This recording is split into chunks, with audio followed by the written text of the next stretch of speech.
नमस्कार, मी आकांक्षा MCN न्यूजच्या जालना बातमीपत्रामध्ये तुमचं स्वागत करते।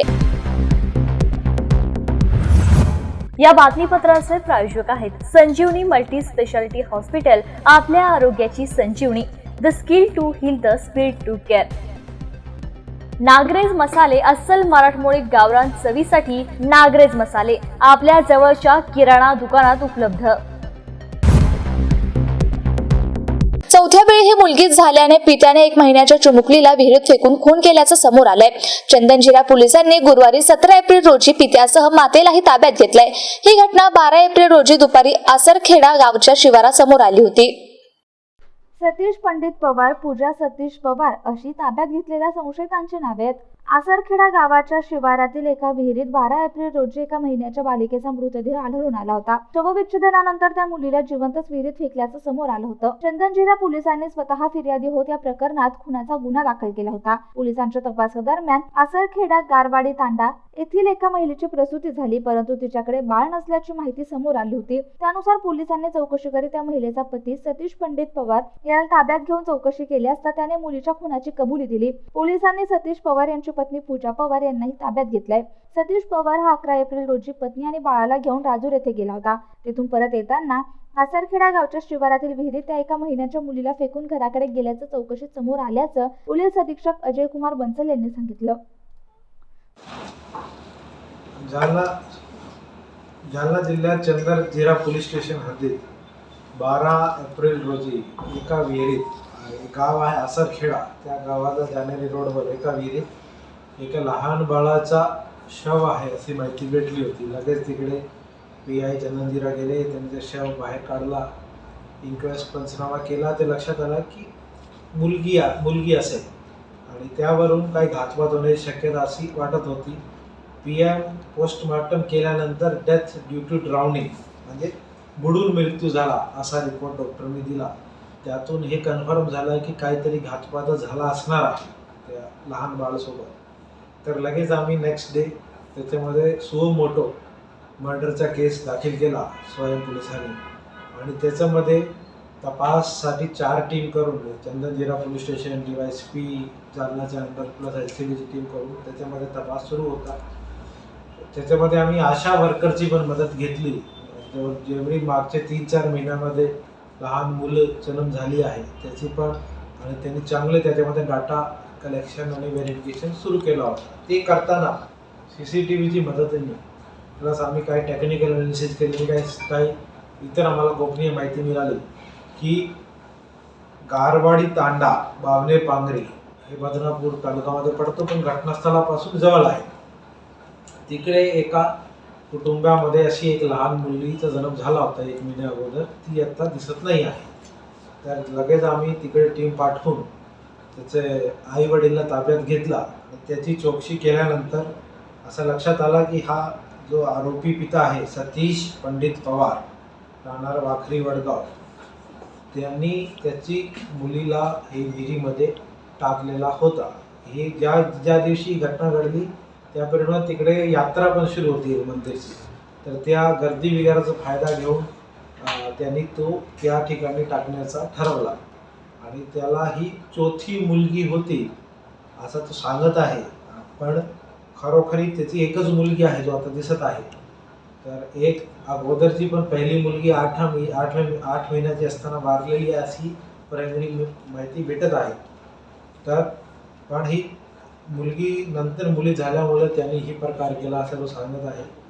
आई आणि वडील दोघाला ताब्यात घेतलेलं आहे, आणि आता याच्यामध्ये आम्ही पुढची सगळी सायंटिफिक एव्हिडन्स कलेक्शनपासून सगळी तपास करत आहोत। ज्याच्यामध्ये आमचे जालना शहरातील रेल्वे स्टेशन ते मस्तगड रोडवरील नीलम टॉकीज जवळील रोडवर मेन लाईनवरील पिण्याच्या पाण्याची पाईपलाईन फुटली, त्यामुळे भर उन्हाळ्यात लाखो लिटर पाणी वाया जात आहे।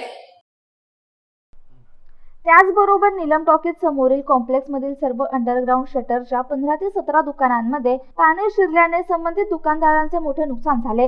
त्यातच या अंडरग्राऊंड दुकानांमध्ये सनराइज फॅमिली रेस्टॉरंट आहे। या दुकानात सुद्धा पाणी शिरल्यामुळे या रेस्टॉरंटमधील संगणक, फ्रीज, जनरेटर यासह खाद्यपदार्थांचं मोठं नुकसान झालंय। त्याचबरोबर इतर दुकानातील साहित्यांचे लाखो रुपयांचं नुकसान झालंय।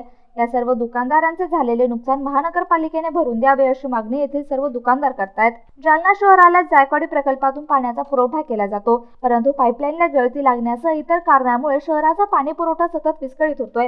रेल्वे स्टेशन परिसरातून जाणारे मुख्य पाईपलाईन नीलम टॉकीज समोर फुटल्यामुळे लाखो लिटर पाणी रस्त्यावरून वाहत होते. शहरात अंतर्गत पाण्याची पाईपलाईन फुटण्याची ही वारंवार घटना होतीये. याकडे सुद्धा महानगरपालिकेतील पाणी पुरवठा विभागाने लक्ष देण्याची गरज आहे. महानगरपालिका पाईपलाईन फुटली काय नुकसान झालं? मी दत्तात्रय लक्ष्मण लांडगो. माझी इथं खाली हॉटेलचं काम चालू आहे. आता फरशी आता कालच फरशी केली होती. आता महानगरपालिकेचा पाईप फुटला आणि प्रचंड प्रमाणात पाणी सगळं जमा झाला, तलाव तयार झाला. आता याच्यामध्ये माझं फर्निचर सगळं खराब झालंय आणि फरशी तर आता कालच टाकली होती, ती पण आउट झाली पूर्ण. आता माझं अतिशय जास्त नुकसान झालेलं आहे आणि आतमध्ये गेल्यानंतर आता काही पूर्ण अजून काय काय नुकसान झालेलं आहे.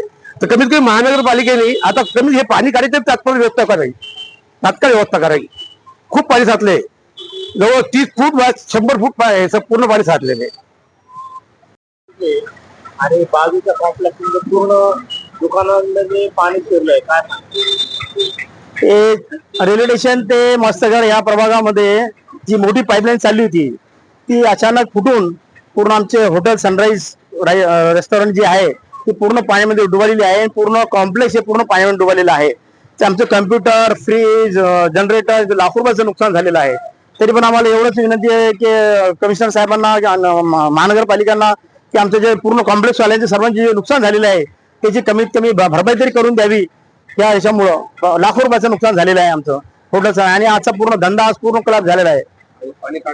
आणि पाणी काढण्याची व्यवस्था करून देण्यात यावी. कमीत कमी 2 तासापासून नगर परिषदला फोन लावलो, महानगरपालिकेला फोन लावलो, कोणी पण यायला तयार नव्हतं. जर हे लवकर त्वरित आले असते तर पूर्ण कॉम्प्लेक्स मध्ये पाणी जाण्यापासून थांबवता आलं असतं, पाईपलाईन बंद करता आली असती. परंतु 2 तासापासून त्यांना फोन करू पण त्यांनी ही पाईपलाईन लवकर बंद केली नाही. 2 तासानंतर बंद केली त्यांनी, परंतु तेव्हापर्यंत फार मोठं नुकसान झालेलं आहे. Mohan Ingle, sunrise hotel. सालावादप्रमाणे याही वर्षी श्री मलंगशाह बाबा दर्गा सोमठाणा येथे स्वर्गवासी भीमराव महाराज ससाने यांच्या आणि राजस्थानचे मलंग रफिक अली शाह बाबा तसेच मौजिद अली शाह बाबा यांच्या आशीर्वादाने 12 एप्रिल 2025 शनिवारी सायंकाळी 7 ते 11 कार्यक्रम संपन्न झाला. यावेळी पंचक्रोशीतील सर्व नागरिक उपस्थित होते. या कार्यक्रमाचे आयोजन राजू भीमराव ससाने यांनी केले होते. या कार्यक्रमाला सुरुवात राजू ससाने यांच्या राहत्या घरून उंटावरून गलफ चढवून ढोल ताशा डीजेच्या गजरात आतषबाजी करून निघाली. सायंकाळी मलंगशाह बाबा दर्गा येथे महाप्रसादाचं आयोजन करण्यात आलं होतं. नंतर कव्वालीचा कार्यक्रम झाला. हिंदू मुस्लिम एकतेचे प्रतीक म्हणून या संदलकडे पाहिले जाते. बदनापूर तालुक्यातील परिसरातील हजारो भाविक भक्त या कार्यक्रमाला हजेरी लावतात. आणि हे बातमीपत्र इथेच संपलं. पुन्हा भेटूया पुढील बातमीपत्रात. तोपर्यंत पाहत रहा MCN न्यूज. नमस्कार.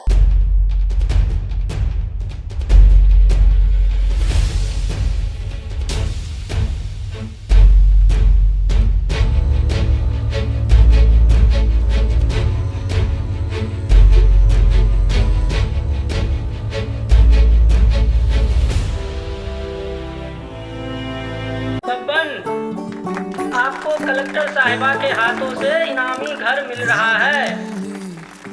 आपका घर बहुत सुंदर होगा ना? अरे नहीं बेटा, हम तो बहुत छोटे आदमी हैं। चाचू डोंट वरी, मैं बड़ी होकर आपके लिए और सबके लिए मजबूत और सुंदर घर बना के दूंगी। कालिका सरिया लाना मत भूलना। कालिका TMT सरिया कंक्रीट से करे मजबूत जोड़ और भूकंप, जंग, आग से लड़कर घर को दे दीर्घायु। कालिका सरिया मैं भूली नहीं। बेटिया आप कलेक्टर। कालिका TMT, फैसला जो मजबूत हो।